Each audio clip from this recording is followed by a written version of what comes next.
मित्रों, आज भारतीय जनता पार्टी की संसदीय बोर्ड की बैठक आदरणीय प्रधानमंत्री श्री नरेंद्र मोदी जी की उपस्थिति में और सभी संसदीय बोर्ड के सदस्यों के बीच में हमारी आज बैठक हुई। और हम सब लोग जानते हैं कि 15 जून को राष्ट्रपति के चुनाव की अधिसूचना जारी हुई थी और उसी समय ये अधिकृत किया गया था पार्टी की ओर से कि हमारे वरिष्ठ नेता भारत के रक्षा मंत्री श्री राजनाथ सिंह जी और मैं पार्टी के अध्यक्ष के रूप में विभिन्न घटक दलों से और हमारे जो यूपीए के पार्टियां हैं उनके नेता उनके साथ हम बातचीत करें और बातचीत करके राष्ट्रपति के चुनाव के लिए सर्वसम्मति बनाते हुए हम आगे बढ़ें। हमारे आदरणीय राजनाथ जी ने यूपीए के घटक दलों के नेताओं के साथ बातचीत की, कुछ के साथ उन्होंने बातचीत की, कुछ के साथ हमने बातचीत की। बातचीत का दौर चलता रहा, लेकिन कोई सर्वसम्मति पर आने की बात हो नहीं पाई और नामों की चर्चा के बारे में भी कोई सर्वसम्मति नहीं हो पाई। और आज हम जानते हैं कि यूपीए ने अपना राष्ट्रपति का प्रत्याशी घोषित कर दिया है।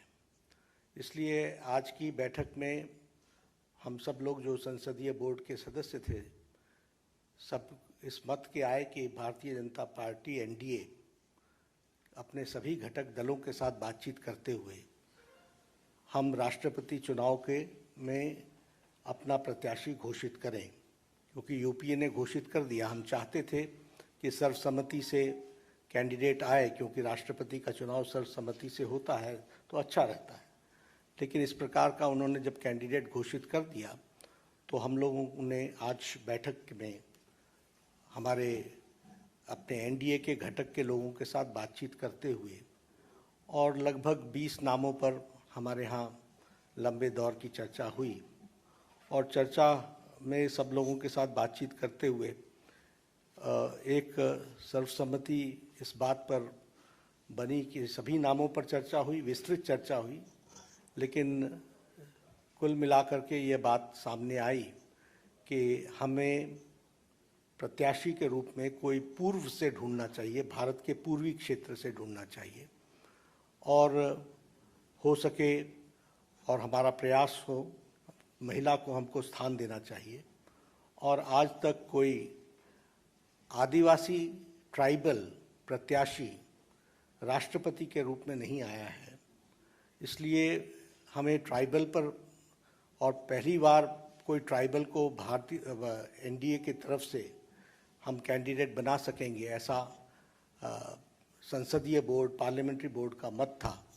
और इसलिए श्रीमती द्रौपदी मुर्मू इनको राष्ट्रपति का प्रत्याशी घोषित किया गया है एनडीए की तरफ से।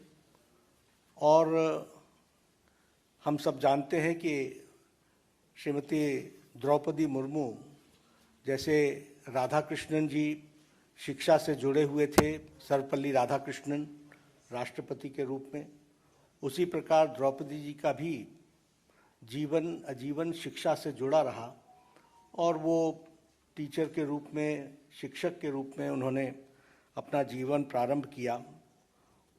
बाद में वो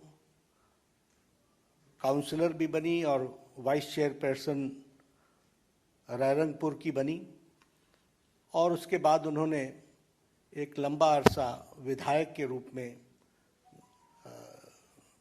देखा और विधायक के रूप में वो मंत्री बनने का भी उनको सौभाग्य मिला। उन्होंने सरकार में मंत्री के रूप में भी गवर्नमेंट ऑफ उड़ीसा में transport, commerce, animal husbandry ministry और फिशरीज मिनिस्ट्री को भी उन्होंने संभाला। और सबसे अच्छी बात यह भी रही कि उन्होंने Neelkanth award for best MLA 2007 का वह भी उन्होंने अर्जित किया, उनको मिला। और बाद में वो 2015 से लेकर 2021 तक झारखंड स्टेट की गवर्नर रहीं। तो इस तरीके से उनका राजनीतिक जीवन रहा है।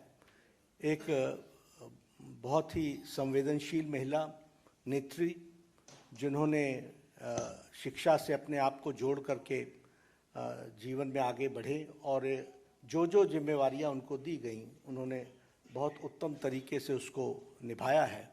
इसलिए एनडीए ने और एनडीए के सभी घटक दलों के साथ बातचीत होते हुए आज संसदीय बोर्ड ने श्रीमती द्रौपदी मुर्मू को अपना राष्ट्रपति के कैंडिडेट के रूप में घोषित किया है।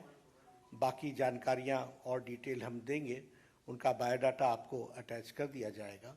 यही घोषणा मुझे करनी थी। तो ये भी सब डिटेल्स वर्कआउट होगा, हम लोग उसके दृष्टि से चर्चा करेंगे, लेकिन घोषणा हुई है। यह मैं कहना चाहूँगा। बहुत बहुत धन्यवाद।